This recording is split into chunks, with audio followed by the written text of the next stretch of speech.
Alhamdulillah Rabbil Alamin. Wassalatu wassalamu ala al-mursalin wa ala alihi wa sahbihi ajma'in radhiyallahu anhu. Wa qala radhiyallahu anhu wa nafa'ana Allah bi 'ulumihi fid dharain amin. Telah berkata Al-Habib Abdullah bin Abdul Abbas di dalam kitabnya Risalatul Mu'awana sampai di perkataan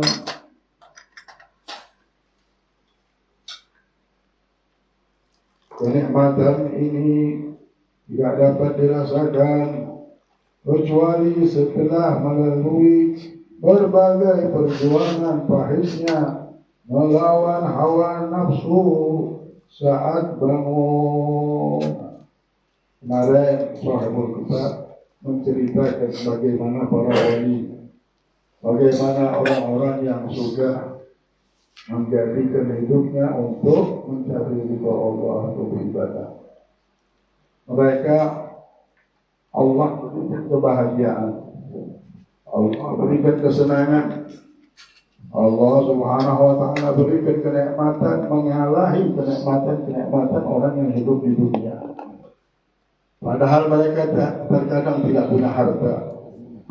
Padahal terkadang mereka tidak memiliki kesehatan.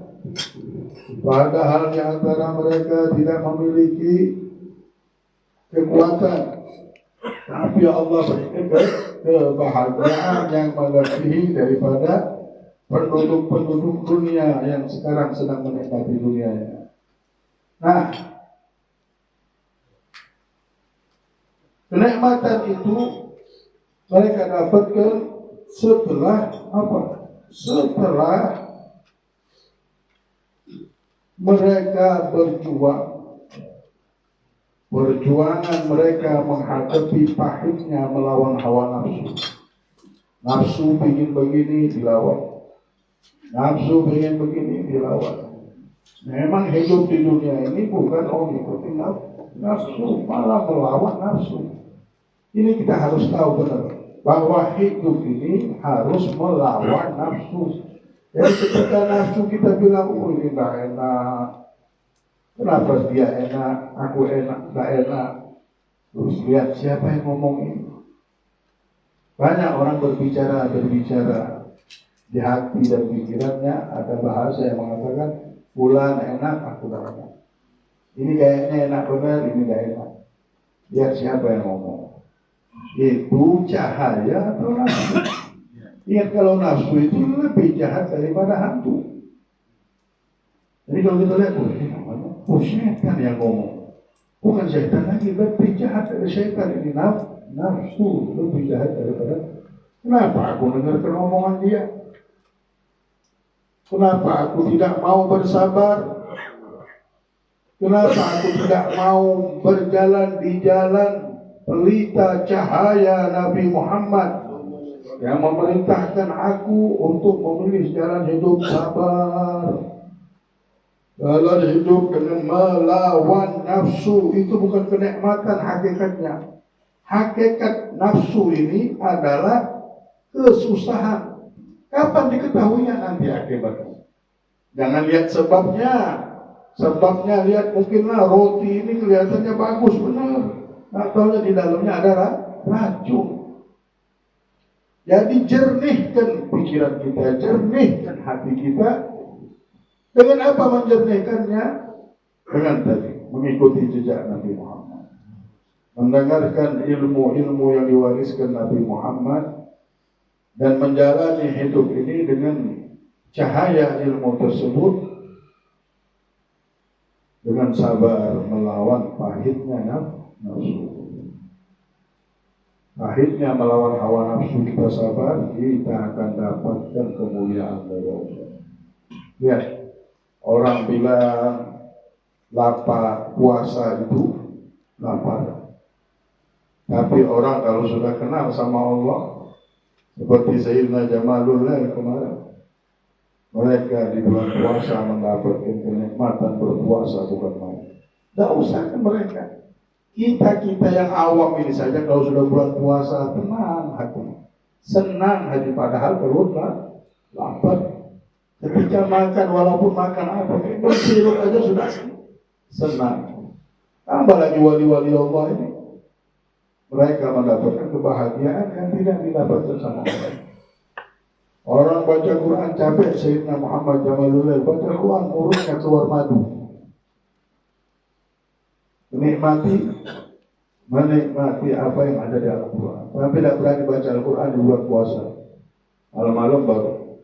Kenapa? Rasa madu di mulutnya di bulan puasa. Menikmati ibadah. Orang-orang seperti ini mereka menikmati ibadah.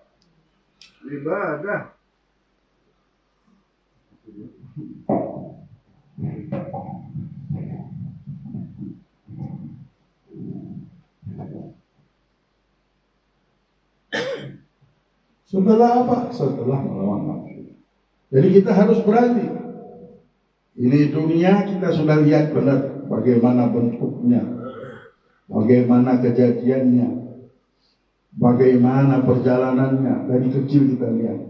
Ingat, kalau sudah kita muncul di tempat ini, kalau kita sudah lahir di dunia dalam kehidupan dunia ini, jangan pernah mundur sedikit pun. Jangan pernah mundur selangkah pun, karena sudah lahir kita muncul. Terus maju, terus bersemangat, terus hidup, terus bangkit, terus sehat, terus kuat. Walaupun badan kita tidak sehat mungkin, tapi hakikatnya kita seperti orang sehat. Kenapa? Karena semangat yang tinggi, tahu bahwa hidup, kalau sudah hidup harus maju dan tidak boleh mundur selangkah pun tidak boleh mundur. Ini prinsip orang yang hidup di dunia. Tidak boleh orang hidup di dunia ini muncul hilang.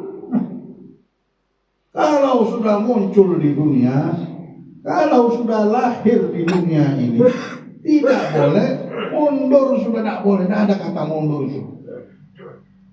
Yang ada terus bersemangat, yang ada terus bangkit, yang ada terus sehat. Mau umur kita berapa, mau kesehatan kita seperti apa, yang kita tahu Allah Subhanahu wa Ta'ala memerintahkan kita terus untuk bangkit dan bangun. Walaupun casingnya saja yang tidak sehat, batin kita sehat, batin kita kuat, batin kita hidup, tidak pernah mundur selangkah pun. Itu orang yang prinsip orang hidup yang benar. Kalau kita tidak punya prinsip seperti itu, namanya kita ini tidak sehat. Otak kita, pikiran kita belum punya cahaya ilmu. Kalau orang yang punya cahaya ilmu, Imam Ali bilang apa? An-nas ahya wa ahlul ilm, an-nas amwat wa ahlul ilm ahya'u. Manusia yang hidup di dunia ini banyak, mereka mati sebenarnya, tidak hidup, mati semuanya. Tapi orang yang berilmu, mereka hidup. Yang meninggalnya itu seperti orang hidup mereka. Tambah lagi yang mati, yang hidup. Jadi harus menjadikan satu pegangan kita dan prinsip kehidupan kita. Orang yang muncul di dalam hidup dunia ini sudah muncul, tidak boleh mundur lagi satu langkah, hidup dan hidup dan hidup sampai akhirat berkumpul dengan Nabi Muhammad. Kuat dan terus kuat dan terus kuat. Tidak ada arti, tidak ada kekuatan. Walaupun orang melihat tidak ada ini, tidak ada itu cuma pandangan bohir saja. Batin mereka mendapatkan kekayaan yang besar dari Allah. Hati mereka hidup. Letakkan prinsip ini pada diri kita, anak kita. Karena inilah yang diajarkan oleh para aulia as-shalihin, para ulama pengikut Nabi Muhammad, semuanya hidup, tak ada yang mati. Mereka kalau sudah muncul hidup kita. Tidak ada yang mengatakan nanti masuk dalam kubur mati. Tidak ada. Kisah itu pun sudah tidak ada lagi. Bukan tidak ada lagi, memang di Al-Quran sudah bilang kita cuma pindah tempat, tidak ada yang mati. Pindah tempat dari sini ke alam barzah. Jadi tidak ada, cuma badan kita ini saja yang tidak menampung lagi untuk waktu kehidupan di dunia. Ada yang sakit, ada yang dimasukkan ke dalam tanah lagi kembali karena diciptakan dari Orang yang aslinya ini hidup terus. Kalau sudah muncul, dia bilang tidak boleh mundur. Ini sudah muncul semuanya dalam hidup ini untuk beribadah mencari ridho Allah. Nah, harus terus bersemangat, terus bertambah semangat kita. 100 kali lipat dari sebelumnya. Bagaimana sekarang kabar semangat ini? Mudah-mudahan Allah semangatkan kita untuk bangun malam. Kalau kita sudah bisa melawan hawa nafsu kita, bangun malam, bangun sebelum subuh, seperti yang dilakukan oleh orang-orang saleh, mempunyai rencana. Nah, hari ini sudah malam, besok malam ini sudah mulai rencana lagi. Aku ini sudah maju, apa? Mundur lagi. Maju sekarang. Tidak boleh mundur. Di hadapan kita ini menunggu ridhonya Allah yang menunggu kita. Surganya Allah yang tidak bisa terhayalkan lagi. Menunggu dan Allah sudah siapkan untuk hamba-hambanya yang di dunia ini yang hidup, yang benar-benar hidup. Bukan hidup dengan malas-malasan, bukan hidup dengan mengikuti hawa nafsu, tapi hidup dengan mengikuti cahaya lentera yang mencahaya kehidupan umat Nabi Muhammad, memberikan petunjuk kepada umat Nabi Muhammad. Di situ kita jalan, di situ kita jalan, di situ jalan kita sampai kita meninggal dunia. Nah, orang-orang soleh ini dapatkan petunjuk, dapatkan kebahagiaan, bahkan kenikmatan sebelum di surga sudah nikmat mereka di dunia. Orang nunggu ketemu Allah di surga, dia sudah ketemu Allah di dunia ini. Yang abstrak maknanya, yang tidak bisa lagi kita maknakan dengan lidah dan lain-lainnya. Itulah puncak nikmat yang kita dapatkan di dunia dan terus bersambung. Hakikatnya bersambung. Inilah kehidupan kerajaan langit yang besar, yang tidak bisa lagi ukurannya tidak ada. Yang ada dinikmati, dirasakan, dan terus mereka menikmati kenikmatan demi nikmat. Sampai harga Allah hadap bilang kami di dunia dapat kenikmat ini, ya Allah, asbu thumma asbu. Naik dan aku naik, tapi saya lagi kami menyifatkannya bagaimana kenikmatan bersyukur. Lupalah dunia, bukan lupa lagi melihat dunia seperti niat kotor.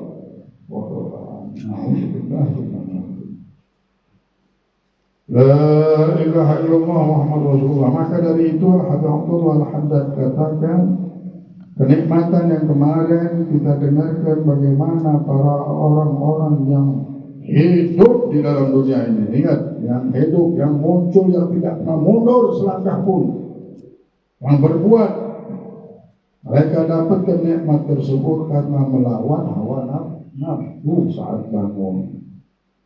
Ketika mereka bangun, hidup di dunia ini bukan waktu tidur, mereka menahan nafsunya. Tahan nafsu kita, jangan ikuti nafsu.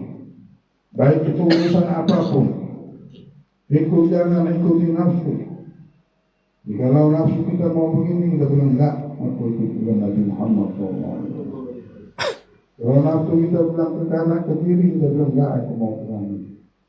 Aku tahu ini perintahnya Nabi Muhammad. Mau tahu bagaimana itu nafsu atau bukan? Kalau sudah melewati, kalau sudah keluar dari jalannya Nabi Muhammad, itu nafsu.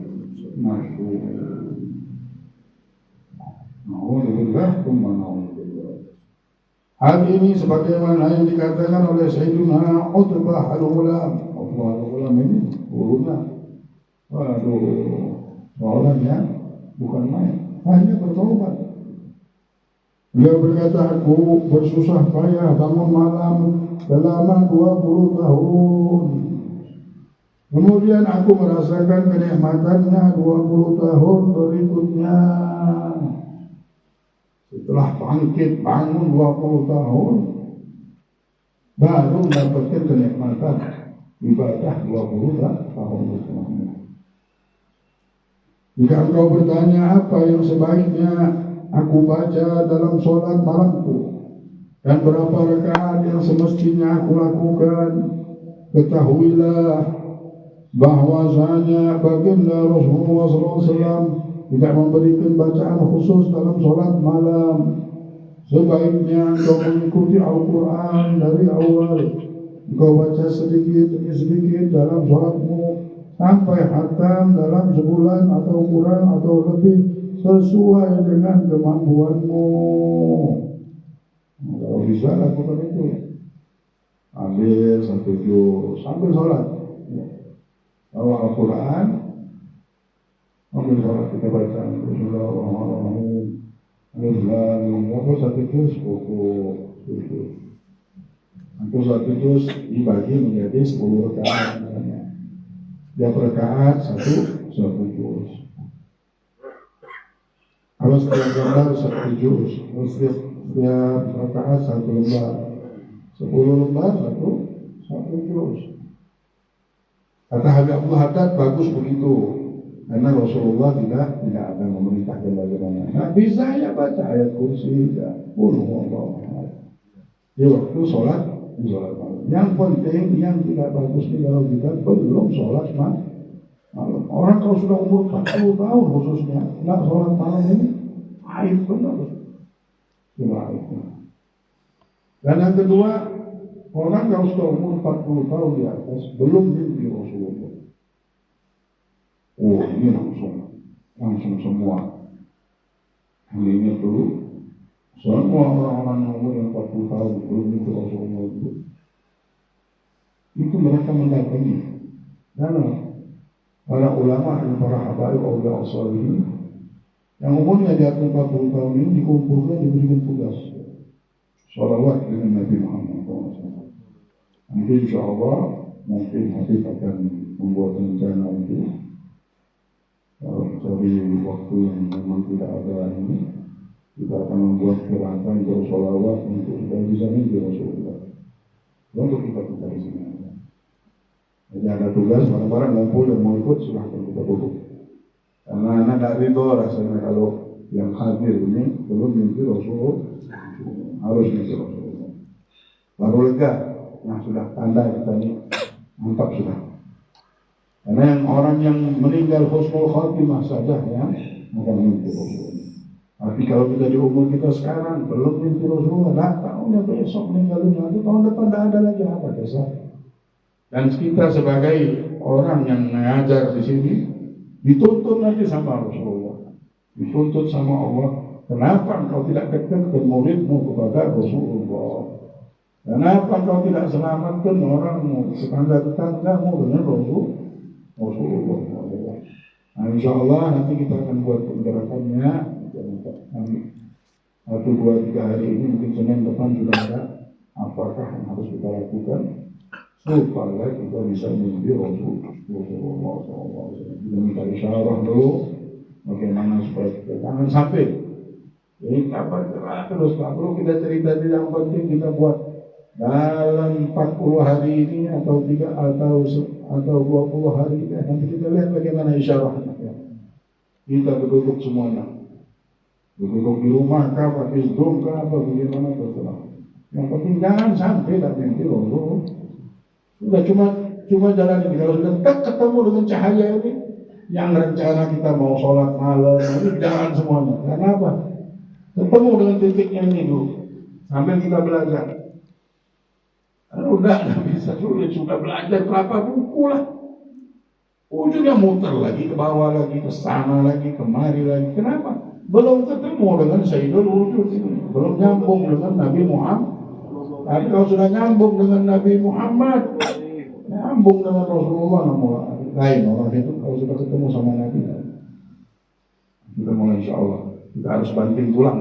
Jangan banting tulang dari duit terus. Ini harus kita banting tulang. Benar-benar bersemangat. Kalau sudah maju akhir, kita jangan pernah mundur selangkah pun. Kalau sudah pengen mau dekat, mau surga kita ini, mau Allah, mau ridho Allah, jangan mundur selangkah. Maju terus. Nah kita hadapi ini kehidupan yang akan membahagiakan kita, surga. Abadal abidin selama-lamanya. Bukan cuma kita, anak istri kita bisa diselamatkan semua. Kalau kita selamat, semua selamat insyaallah. Semua selamat. Ya Allah, ya Karim, ya Arhamar Rahimin. Maka dari itu kita disuruh malam-malam, kalau nggak bisa, anak bisa. Mungkin malam-malam tuh hatta dapat setengah lembar. Dapat sholat, dapat Al-Quran, 1 ain saja cukup. Yang malam jangan lepas satu hari. Jangan pernah bangun di subuh, sebelum subuh. Kalau sudah kena subuh baru bangun, ini kena kencing syaitan. Udah jadi langganan dapat kena kencing syaitan. Nah, mobil semua. Itu kita kasih tahu keluarga setiap hari. Pasti ingat sampaikan, pasti ingat sampaikan. Supaya mendapatkan hidayah atau petunjuk dari Allah. Orang yang bangun sebelum subuh ini orang-orang yang diberi hidayah dan diberikan sama Allah cintanya. Adapun jumlah rakaat yang paling banyak adalah yang telah diriwayatkan dari sholat malamnya baginda Rasulullah SAW, yaitu 13 rakaat. Juga diriwayatkan bahwa beliau SAW menguranginya menjadi 9 atau 7 rakaat.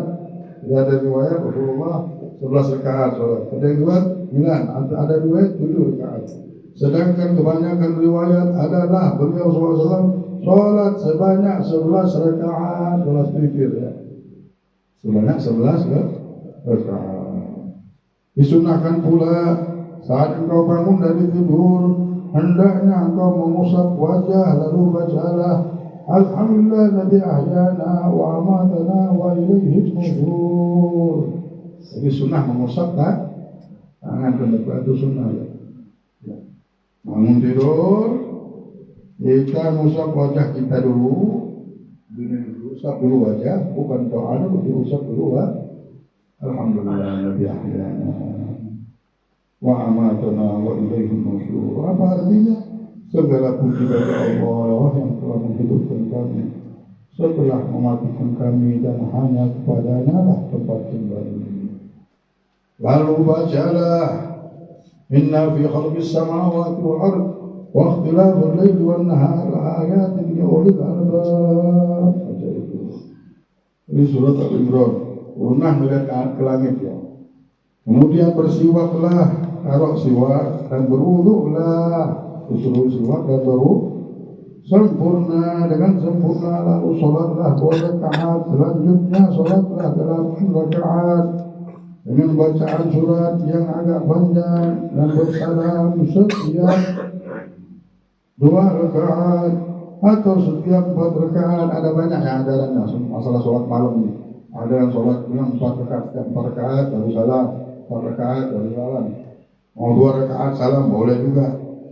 Atau engkau satukan semuanya dengan 1 salam, karena semuanya juga ada dalam riwayat sholat malamnya baginda Nabi Muhammad SAW.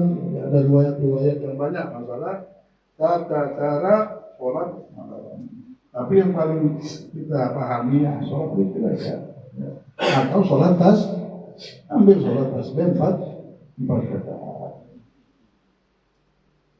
Karena ini amalan Sayyidina Ja'far Shadiq, bagus benar sholat tasbih 4 rakaat itu dari banyak.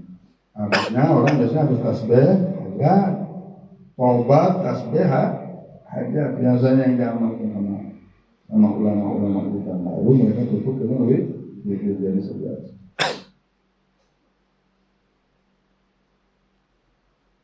Kemudian sholat 3 rakaat dengan niat sholat sunnah witir dengan 1 salam atau 2 salam boleh, terserah. Mau sholat witir 3 rakaat langsung boleh. Mau sholat witir pakai 2 rakaat habisnya 1 rakaat boleh. Bacalah di rakaat pertama sholat al-a'la yaitu sabbihisma rabbikal a'la. Di rakaat kedua bacalah surat al-kafirun. Sedangkan di rakaat ketiga bacalah surat Ikhlas dan Al-Mu'awwidzatain. Maka kalau Allah bersolat sama Mu'awwidz berarti Nas. Jadi baca 3 surat ketika melakukan witir atau sholat 1 rakaatnya. Jangan engkau kira bahwa sholat witir yang 11 rakaat dan 3 rakaat yang kami sebutkan ini berbeda 1 salam satu sama lain. Sungguh tidak demikian, bahkan tidak pernah diriwayatkan mengenai bangun malamnya baginda Rasulullah SAW di luar yang kami sebutkan ini. Oleh karena itu hal ini perlu kau perhatikan, dan Allah SWT Maha mendengar lagi Maha mengetahui. La ilaha illallah Muhammadur Rasulullah. Jadi tinggal kita memilih. Yang jelas harus kita bangun dan sholat. Saya belum bisa pertama kali istiqomahkan saja, bangun, tak usah duduk, tak usah apa-apa. Bangun tidur, setelah bangun duduk membaca mungkin baru mau memulai, karena Allah paling senang amalan itu sedikit-sedikit tapi istiqomah. Pertama kali bangun dulu, belum sanggup untuk istiqomah apa? Istiqomah sholat, sudah bangun saja yang penting. Bangun baca subhanallah, alhamdulillah, wa la ilaha illallah, wa la hawla wa la quwwata illa billah. Kita baca 4 kali, fadilahnya seperti sholat 2 rakaat. Nah, sudah bisa bangun lah, alhamdulillah. Habis tapi masih ada waktu kosong, ya makanya kita istighfar, baca la ilaha illa anta subhanaka ini untuk menolong ini. Habis sudah baca itu udah bisa, masih bisa ini kayaknya. Lawan ngantuk dulu sudah perangi nafsu ini, sudah dapat seminggu 2 minggu naik lagi, jangan mundur tapi. Ingat, orang kalau sudah muncul itu, ini prinsip sudah muncul, jangan sudah mundur, tidak boleh. Bahasa itu bukan bahasa orang hidup, orang yang mati itu yang begitu. Selangkah pun tidak boleh. Kita kalau sudah hidup ini tidak boleh mundur 1 langkah. Kalau sudah berjuang tidak boleh mundur 1 langkah pun, nanti sampai apa selesainya itu. Dan kalau sudah selesai maju terus. Masalahnya yang selesai hidup, kita harus maju terus. Nah begitu juga bangun malam ini, jangan kita bilang, oh sudahlah aku dah selesai ini. Jangan selesai begitu. Itu bukan penyelesaian. Penyelesaiannya bangun dan bangun dan bangun. Sudah kita titikkan sampai mati saya mau bangun. Nah ada lagi kita buat kontrak, sampai mati saya tidak mau ikuti nafsu. Saya belajar mulai detik ini tidak mau ikuti nafsu. Kalaupun ada kehilafan langsung balik, maju lagi. Jangan pernah jangan ada, itu bahasa apa mundur. Cuma orang yang ditipu sama syaitan, orang yang tidak punya ilmu, orang yang tidak punya dapat Tuhan. Orang kalau sudah melihat kebesaran Allah, kemuliaan Allah, hidup di mana? Kan mereka Allah tidak pernah menutup pintu rahmatnya. Setiap saat dibuka sama Allah, cuma hamba ini tidak tahu kekuatan Allah. Kalau mereka tahu dengan kekuatan Allah, sudah bisa tidur. Ada para ulama sampai tidak tidur, semangat terus karena melihat rahmat ini bukan main, turun terus. Bagaimana bisa tidur gitu? Nyamannya kita ini hidup gitu, tinggal ngambil aja rahmat, kata ya Allah dapat. Ya sungguh-sungguh saja. La ilaha illallah Muhammadur Rasulullah. Mudah-mudahan Allah SWT bukakan segala pintu yang tertutup, segala hijab-hijab, dinding-dinding yang menutupi pikiran kita, menutupi batin kita, sehingga kita melihat kehidupan kita ini hina, kecil, sebentar, tidak ada artinya. Allah bukakan semuanya hingga kita melihat inilah kehidupan yang berarti, yang harus kita bangkit dan bangun dan bersemangat. Dengan hidayah dan taufik dari Allah kita bangkit dan bangun dan hidup seperti kehidupan yang disenangi dan diridhoi oleh Allah SWT di dunia dan akhirat. Hidup yang penuh barakah, hidup yang penuh kemuliaan, dimuliakan semuanya kita oleh Allah dunia dan akhirat. Ala hari ini aku berdoa ila hadratin Nabi Muhammad sallallahu alaihi wasallam.